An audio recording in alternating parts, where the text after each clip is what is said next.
datang di podcast kita hari ini. Saya Wanda Nur Aziza dengan NPM 202214500233. Dan di episode kali ini kita akan membahas 2 tipe guru yang sangat berpengaruh dalam pendidikan. Yang pertama, guru yang menyenangkan. Pertama-tama, saya ingin menceritakan pengalaman saya pribadi mendapatkan guru yang menyenangkan kepada kalian. Beliau adalah guru IPA kelas 10 SMA. Beliau adalah sosok yang selalu membuat pelajaran terasa hidup dan menarik. Beliau terkenal dengan cara mengajarnya yang unik. Salah satunya adalah tentang materi metamorfosis. Beliau tidak hanya menjelaskan teori di papan tulis. Sebaliknya, beliau membawa contoh nyata ke dalam kelas, yaitu bisa berupa flashcard ataupun sejenisnya. Dan beliau selalu memulai pelajaran dengan pertanyaan yang menarik. Salah satunya, siapa di sini yang pernah melihat metamorfosis secara langsung? Setelah beberapa murid menjawab, beliau melanjutkan, hari ini kita akan melihat bagaimana ulat kecil ini berubah menjadi kupu-kupu yang cantik. Beliau juga sangat pandai dalam membangun suasana kelas. Beliau selalu memulai pelajaran dengan senyuman dan sapaan yang hangat. Beliau sering menggunakan analogi sederhana untuk menjelaskan konsep-konsep yang sulit. Misalnya, menjelaskan fase kepompong. Beliau berkata, kepompong itu seperti kita saat menyiapkan diri untuk ujian. Kita perlu waktu untuk belajar dan bersiap sebelum tampil. Beliau juga sering mengajak murid-murid untuk berdiskusi dan bertanya. Dengan cara ini, beliau tidak membuat murid merasa cepat bosan dan merasa terlibat dalam pelajarannya. Selanjutnya, yang kedua, yaitu tentang guru yang menyebalkan. Saya pernah mendapatkan guru yang menyebalkan di tingkat SMK juga. Guru tersebut dikenal sebagai guru yang tegas dan disiplin, tapi menurut saya itu adalah menyebalkan banget gitu kan. Contohnya itu adalah saat zaman COVID waktu itu, kan pembelajaran itu kan semuanya menggunakan daring ya, menggunakan Google Meet dan Classroom. Dan kita tahu kan, pelajaran menggunakan aplikasi atau by handphone itu kan pasti memiliki kendala, yaitu jaringan. Nah, waktu itu rumah saya itu kebetulan sedang hujan deras dari pagi, dan di hari itu pun guru saya membagikan link Gmeet ke dalam grup kelas. Saya sudah masuk ke link Gmeet itu. Cuma pada saat pengabsenan, saya tidak menjawab karena sinyal saya tuh hanya satu batang, dan itu Gmail saya tuh keluar masuk terus kan. Di situ juga saya panik karena takut tidak diabsen, takut tidak dianggap hadir, padahal saya hadir di Gmail itu, tapi karena hanya kendala sinyal, jadi di saat hari itu dan mata pelajaran itu saya dianggap tidak hadir.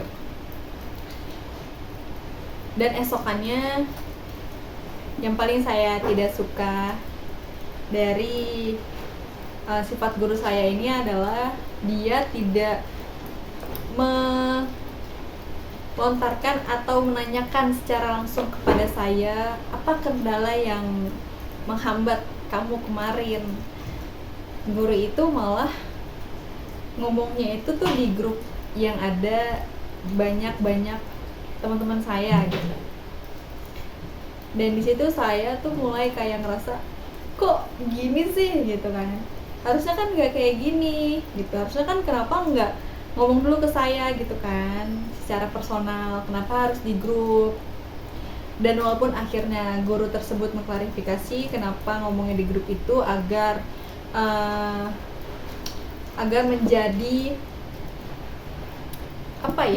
agar menjadi pembelajaran bagi siswa-siswa yang lain tuh, bahwa sebelum memulai pelajaran atau sebelum memulai jimit itu harus diperhatikan hal-hal lainnya. Tapi kan yang namanya sinyal kita nggak ada yang tahu ya, yang namanya cuaca kita juga nggak ada yang tahu kapan hujan, kapan badai, ya gitulah pokoknya. Nah terus abis itu keesokan harinya, karena sistem belajarnya itu hybrid, seminggu masuk seminggu enggak, dan di hari pas masuknya itu kebetulan mata pelajarannya dia, saya tuh kayak ngerasa dipojokkan gitu atas kesalahan saya kemarin. Padahal sebenarnya nggak masuk tuh nggak saya doang gitu kan, yang nggak masuk tuh ada beberapa orang. Cuman entah kenapa guru itu tuh kayak tertuju tuh pada saya gitu. Nah di kelas pun diomongin lagi lah tentang masalah saya itu. Dan selanjutnya teman-teman saya pun bilang pada saya, kok nggak marah sih gitu, kok nggak mengelak sih gitu. Terus saya bilang, mau saya mengklarifikasi sebenar apapun, kalau menurut dia benar, ya pasti benar dan itu jawabannya. Nggak hanya itu aja, pas saat pembagian rapot, kebetulan saya peringkat 1 dari kelas 10 dan kelas 11 ini karena pelajarannya mulai agak susah, jadi saya agak sedikit menurun prestasinya, yaitu di peringkat 2. Guru saya tuh bilang, kamu tuh kenapa?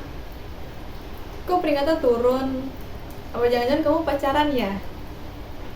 Mendengar ucapan guru tersebut, saya bilang, enggak kok Bu, enggak karena pacaran, ya mungkin karena memang pelajarannya itu sudah mulai susah.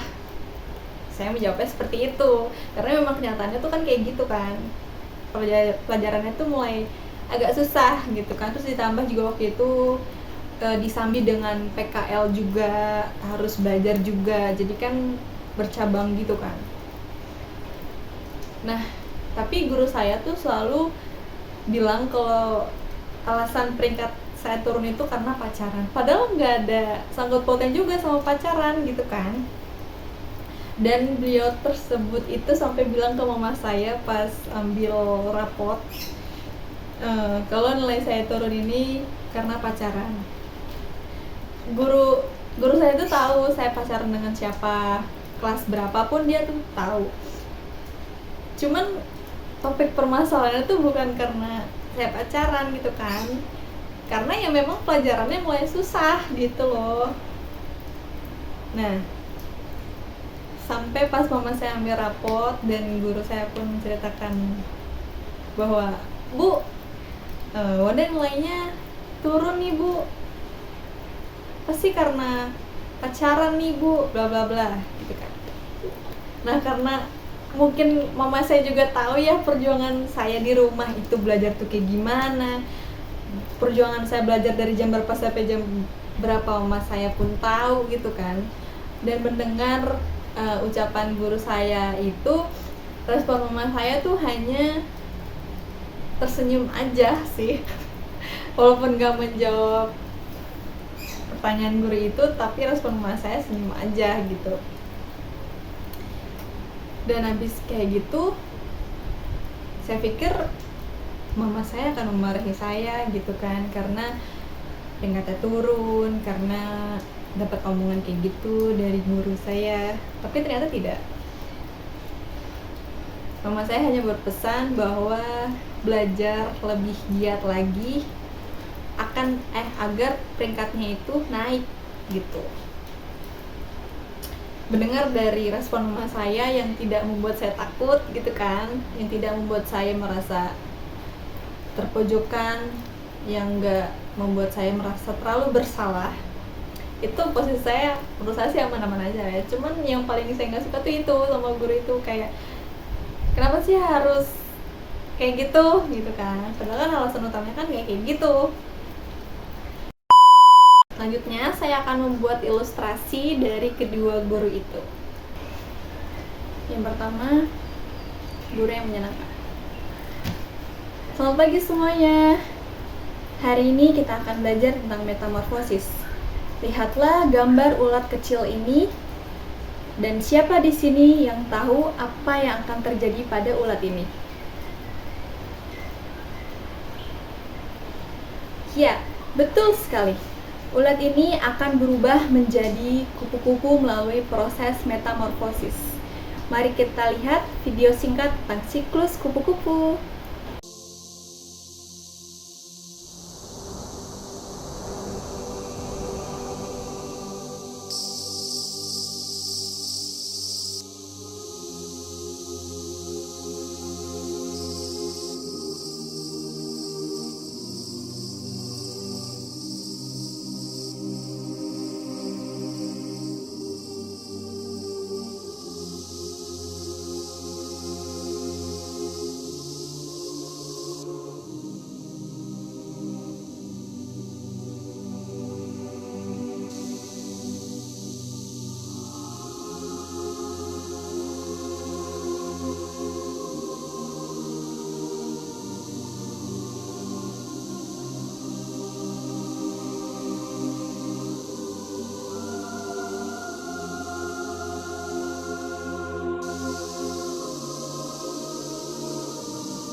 Setelah melihat video yang tadi, siapa yang bisa menjelaskan fase-fase metamorfosis? Ayo kita diskusi bersama. Selanjutnya adalah ilustrasi yang kedua.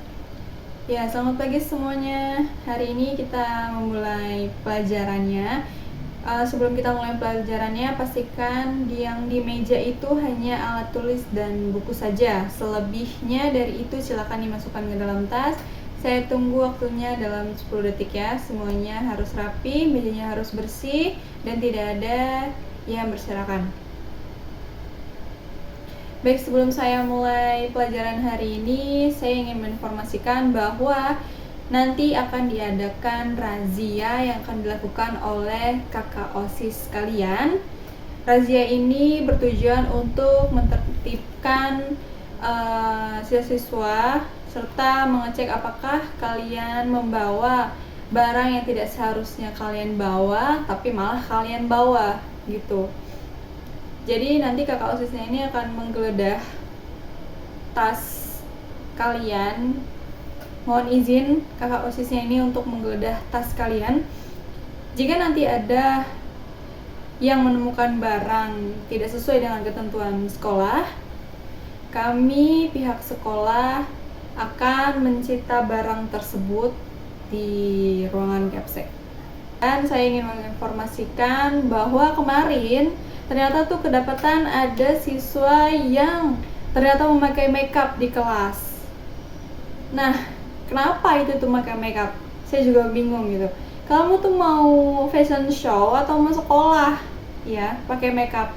Nah, atas kejadian itu sekarang pihak OSIS ingin mengadakan razia, yaitu yang bertujuan untuk menertibkan lingkungan sekolahnya agar tidak ada lagi yang namanya memakai makeup ke sekolah dan sebagainya. Dan kayak kamu tuh yang paling belakang itu kok bibir kamu kok merah banget ya, kayak habis makan cabe gitu, kayak habis makan orang tuh merah banget. Itu emang warna bibirnya alami atau emang kayak gitu sih warnanya? Coba sini saya lihat bibirnya.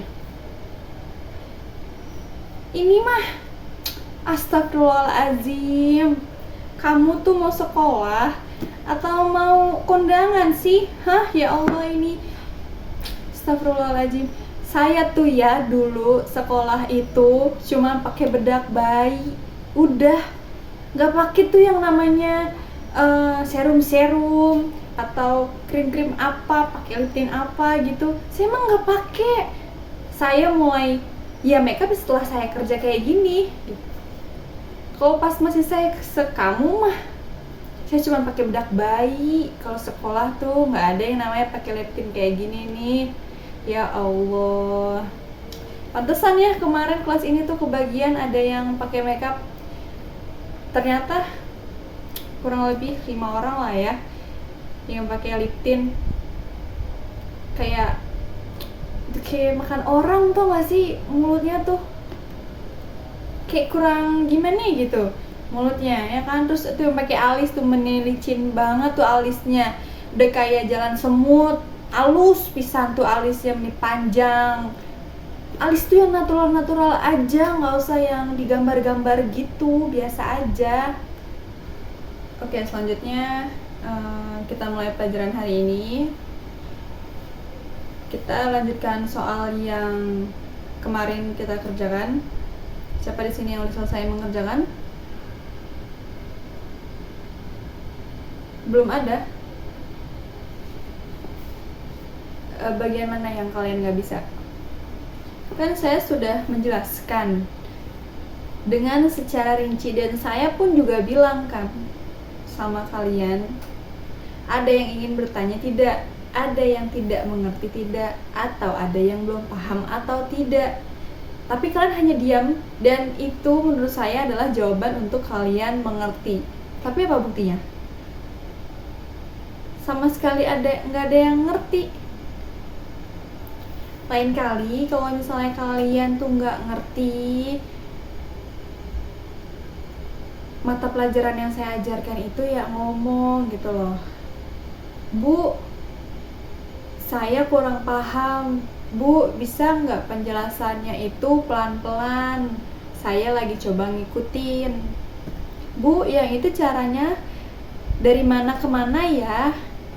Gampang kan? Tinggal ngomong kayak gitu doang. nggak perlu diam gitu loh. Diam tuh jawaban yang membingungkan gitu loh, dan itu menurut saya ya udah jawaban iya gitu.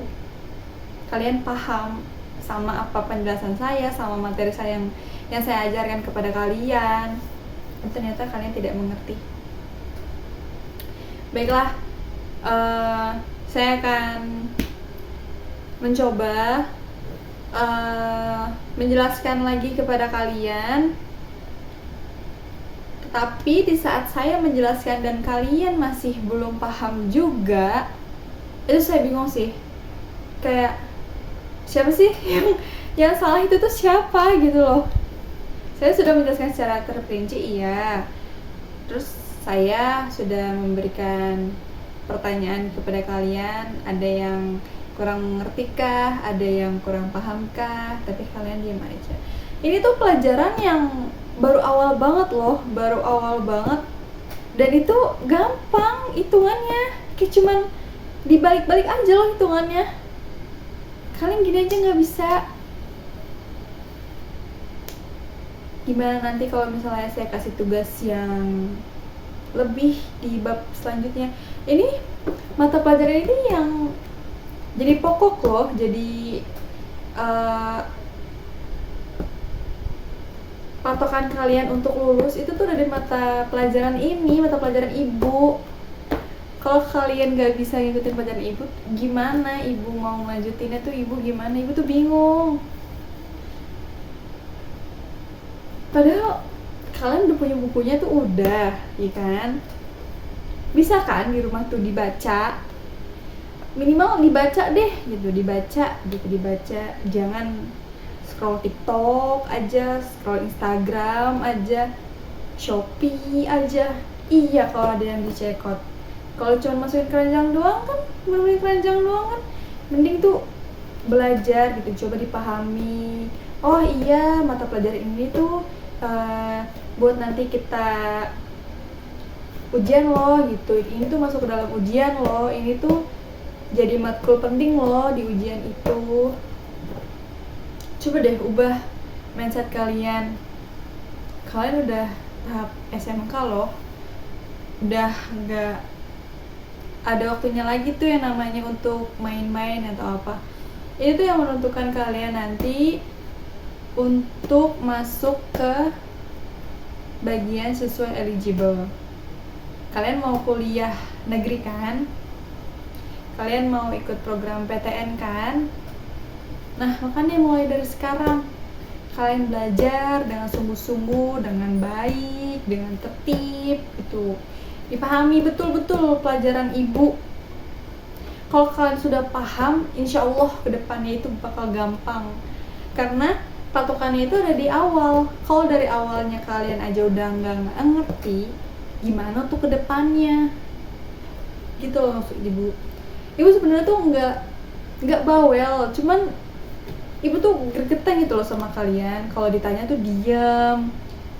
Kalau giliran udah ada tugasnya nih, waktu dikumpulin, terus kalian belum, bilangnya nggak ngerti, kan nanti disangkanya sama bapak kurikulum kan ibu tidak mengajarkannya dengan baik gitu loh. Padahal ibu sudah menjelaskannya secara perlahan-lahan, secara terperinci juga, tapi kan dari kaliannya tidak ada respon kepada ibu gitu. Jadi ibu itu bingung.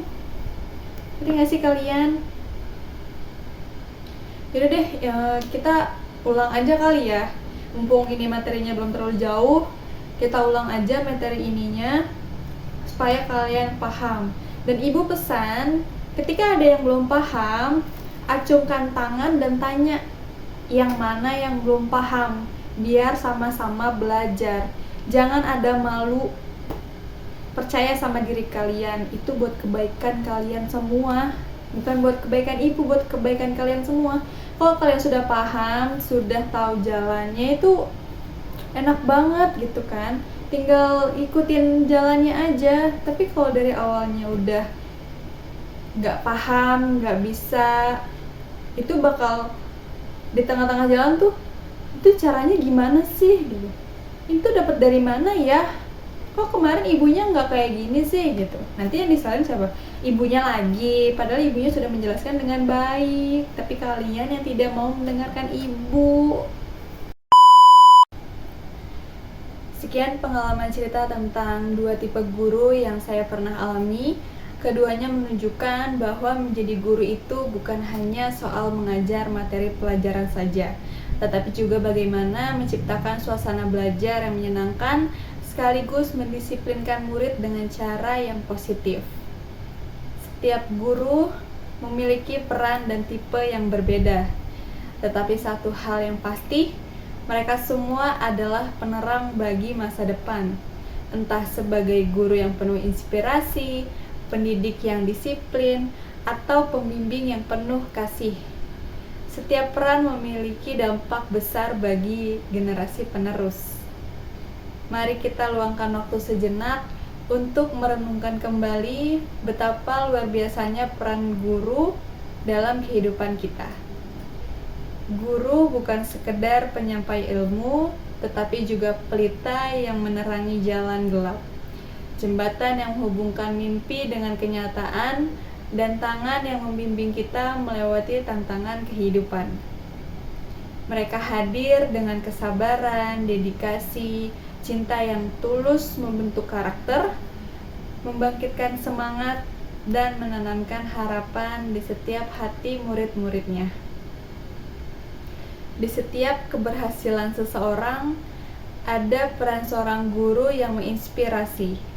Di balik setiap inovasi besar, ada seorang pendidik yang pernah menanamkan rasa ingin tahu.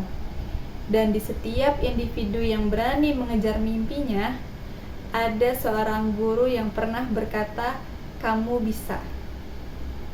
Maka, mari kita semua, baik sebagai murid, orang tua, ataupun anggota masyarakat, memberikan apresiasi setinggi-tingginya kepada para guru. Mari kita hormati, kita dukung, dan kita jadikan pendidikan sebagai cahaya yang tidak pernah padam.